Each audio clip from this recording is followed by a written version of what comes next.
വീഡിയോയിൽ ഞാൻ ഡിസ്കസ് ചെയ്യാൻ വേണ്ടി പോകുന്നത് അല്ലെങ്കിൽ നിങ്ങൾ എല്ലാവരും വരുത്തുന്ന ഒരു കോമൺ മിസ്റ്റേക്കാണ്. എന്താ ഈ കോമൺ മിസ്റ്റേക്ക് എന്ന് പറഞ്ഞാൽ ഒന്നുമില്ല, വളരെ സിമ്പിളാണ്.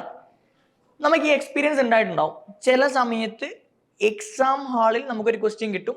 ആ ക്വസ്റ്റ്യൻ എക്സാക്ട്ലി സെയിം ആസ് നമ്മൾ ടെക്സ്റ്റ് ബുക്കിലെ ക്വസ്റ്റ്യൻ ആയിരിക്കും. എപ്പോഴും ഇങ്ങനെ എക്സാക്ട് സെയിം ആവണമെന്ന് യാതൊരു നിർബന്ധമില്ല. നിങ്ങൾ പോലും അറിയാതെ ഇൻസ്റ്റിറ്റ്യൂട്ട് എന്തെങ്കിലുമൊക്കെ ചെറിയ ചേഞ്ച് അതിൽ വരുത്തിയിട്ടുണ്ടാവും. ആദ്യത്തെ പാരഗ്രാഫ് ഫുള്ള് സെയിം ആയിരിക്കും. ടെക്സ്റ്റ് ബുക്കിലും ഇതേ പാരഗ്രാഫ് നമ്മൾ കണ്ടിട്ടുണ്ട്. കമ്പനീൻ്റെ പേര് സെയിം ആയിരിക്കും, അഡ്ജസ്റ്റ്മെന്റ്സ് സെയിം ആയിരിക്കും.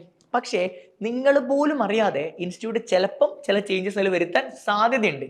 നിങ്ങൾ വിചാരിക്കും ഇത് സെയിം ക്വസ്റ്റ്യൻ ആണല്ലോ, അപ്പോൾ അവിടെ ചെയ്ത് അതേ രീതി തന്നെ ഇങ്ങനെ ചെയ്യാം എന്ന ഒരു പ്രീ ഡിറ്റർമൈൻഡ് ആയിട്ടുള്ള മെന്റാലിറ്റിയിലായിരിക്കും നിങ്ങൾ എക്സാം എഴുതുക.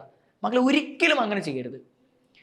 ചിലപ്പം ഇത് സെയിം ക്വസ്റ്റ്യൻ തന്നെ ആയിരിക്കും, ബട്ട് എൻഷുർ കണ്ണ് തുറന്ന് വായിക്കുക, എൻറ്റയർ ക്വസ്റ്റ്യൻ ഇൻ ഡീറ്റെയിൽ, എന്നിട്ട് എന്ത് ചെയ്യുക, ആൻസർ ചെയ്യുക. ഞാൻ ഈ ക്വസ്റ്റ്യൻ ടെക്സ്റ്റ് ബുക്കിൽ വായിച്ചിട്ടുണ്ട്, അതുകൊണ്ട് ഈ ക്വസ്റ്റ്യൻ പേപ്പർ പകുതി വായിച്ചാൽ മതി എന്ന് വിചാരിക്കരുത്. മേ ബി എന്തെങ്കിലും ചേഞ്ച് ഉണ്ടാകും. Ensure that this is exactly same, ഒരു വേർഡ് പോലും എക്സ്ട്രാ വന്നിട്ടില്ല.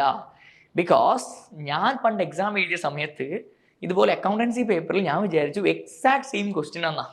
പക്ഷെ ആരും അറിയാതെ ഒരു വേർഡ് അവർ ഇൻസേർട്ട് ചെയ്തിട്ടുണ്ടായിരുന്നു. എൻ്റെ ടെക്സ്റ്റ് ബുക്കിലെ question goodwill shown in the books of accounts എന്നായിരുന്നു അഡ്ജസ്റ്റ്മെന്റ്. ഒന്നും മാറ്റിയില്ല, ഒന്നും തിരുത്തിയില്ല. എക്സാമിന് വന്നപ്പം അവരൊരു വേർഡ് അങ്ങോട്ട് ആഡ് ചെയ്തു, goodwill not shown in the books of accounts. നിങ്ങൾക്കറിയാം അതുകൊണ്ടുള്ള പ്രശ്നം എന്താണെന്ന്. അപ്പൊ എന്ത് ചെയ്യുക, കണ്ണ് തുറന്നിട്ട് വ്യക്തമായിട്ട് ക്വസ്റ്റ്യൻ വായിക്കുക ആൻഡ് എൻഷുർ ഈ രണ്ട് ക്വസ്റ്റ്യനും സെയിം ആണ്.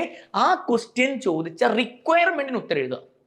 എന്താണോ ക്വസ്റ്റ്യൻ്റെ ആവശ്യം അതിന് വേണം ഉത്തരം എഴുതാൻ. അല്ലാതെ നിങ്ങൾക്ക് വേണ്ട ആൻസർ എഴുതരുത്. ക്വസ്റ്റ്യൻ ചോദിച്ചതിനുള്ള ആൻസർ വേണം നിങ്ങൾ എഴുതാൻ വേണ്ടിയിട്ട്. ക്ലിയർ അല്ലേടാ?